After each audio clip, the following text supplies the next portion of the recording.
Noël Mbala, avec lequel nous allons nous entretenir en quelques minutes pour savoir son point de vue sur la situation de cette manifestation d'aujourd'hui. Monsieur Noël Mbala, qu'en pensez-vous de la situation par rapport à la manifestation que vous organisez? La manifestation d'aujourd'hui a été initiée par une communauté congolaise que l'on appelle Bana Congo. En français, ça signifie les enfants du Congo.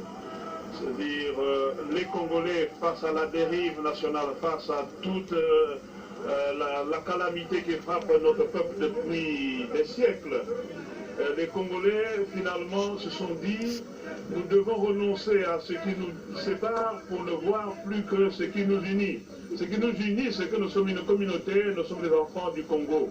Et c'est à ce titre que nous nous sommes réunis ici pour crier haut et fort que nous protestons contre la manière dont le Congo est géré, contre la manière dont M. Kabila est arrivé au pouvoir, contre la manière dont certaines puissances étrangères sont en train de forcer la main au peuple congolais en reconnaissant contre toute procédure légale et politique du Congo, en reconnaissant donc ce gouvernement illégal et illégitime de M.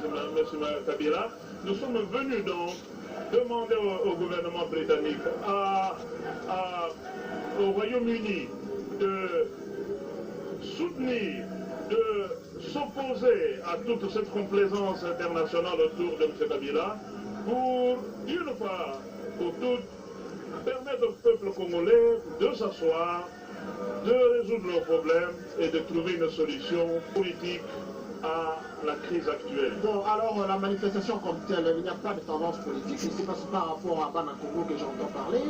Il ne s'agit pas de clivage politique ici. Hein. C'est tous les enfants du Congo rassemblés. C'est tous les enfants du Congo. Je pense que ce qu'il y a ici, c'est ce qu'on pourrait appeler une sorte d'union sacrée des enfants du Congo. Les enfants du Congo finalement veulent aller à l'essentiel, c'est-à-dire leur nation, le destin commun qu'ils ont.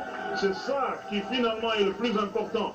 Aujourd'hui, je peux dire que nous n'avons plus d'État, nous n'avons plus de pays, le pays est occupé, alors ce n'est pas le moment de faire une politique partisane.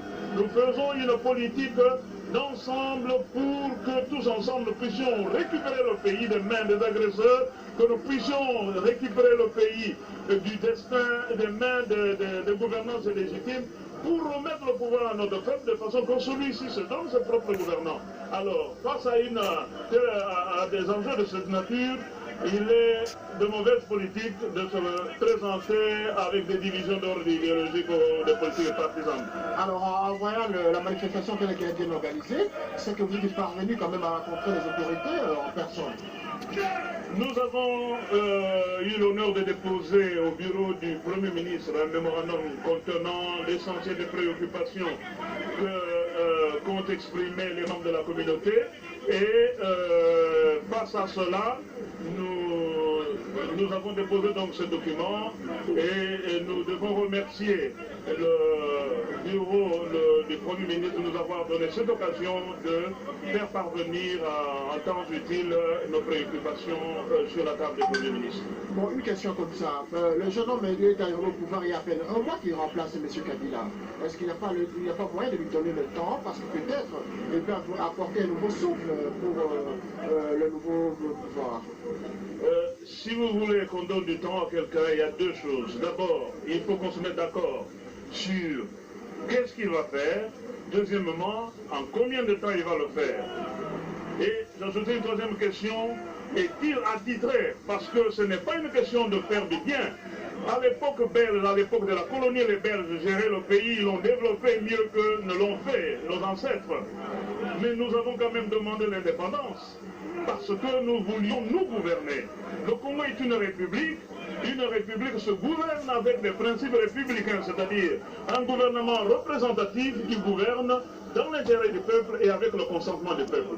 Tant que ces principes ne sont pas établis, n'importe qui, quel que soit l'expert qu'on voudrait amener au Congo, nous serons toujours contre parce qu'il faut que les principes républicains soient respectés d'abord pour résoudre la crise. Celui qui veut gouverner le Congo doit solliciter un mandat, doit présenter un programme et le mandat doit être clair et le mandat doit être contrôlable, c'est-à-dire il devra rendre compte au peuple, présenter un bilan sur base duquel il sera sanctionné. Cela n'est pas garanti avec M. Kabila, qui vient avec les amis de son père qui sont armés. Il est arrivé là-bas, ce n'est pas parce que c'est le Congolais le plus qualifié, mais c'est parce que le Congo le plus armé aujourd'hui, c'est pour ça qu'il se trouve là-bas. Et donc en résumé, vous contestez la prise de pouvoir de M. Joseph Kabila? Pour moi, c'est un coup d'État qui continue comme son père. J'étais opposé au régime Mobutu parce que c'était un régime qui ne respectait pas les droits de l'homme, qui avait une mauvaise gestion. Je me suis opposé à Kabila parce qu'il est illégitime, Kabila père parce qu'il est illégitime. Je m'oppose encore à celui-ci puisqu'il est le fils de son père. Donc Kabila n'a aucune légitimité et il a pris le pouvoir de façon illégale. Il n'y a aucune raison qu'un Congolais digne de son nom le soutienne. Et il paraîtrait que les gens contestent sa paternité par rapport à ce jeune homme Joseph Kabila. Ça, c'est un problème privé. Je pense que ça... Mais il y avait un homme politique qui doit être dénoncé, hein, parce que là, privé par rapport à qui et par rapport à quoi? Bon, c'est-à-dire, aujourd'hui, je ne connais pas l'état civil exact, les données de l'état civil exact de M. Kabila. Je ne les ai pas. Il est difficile de faire un commentaire là-dessus. Qu'il soit l'enfant de Kabila, qu'il ne soit pas l'enfant de Kabila, il est arrivé de façon illégale. Même si c'est un vrai Congolais qui soit arrivé de cette manière-là, nous nous opposerons à ça parce que ça nous amène toujours un pouvoir qui est conduit sans contrôle, ça nous amène toujours un pouvoir qui ne tient pas compte du peuple, parce qu'il n'y a que la crainte du peuple qui peut retenir la main du tyran. C'est quand on a peur du peuple qu'un homme politique peut se contrôler. En dehors de ça, il n'y a aucun mécanisme qui peut arrêter un dictateur de faire du tort à son peuple en croyant qu'il lui fait du bien.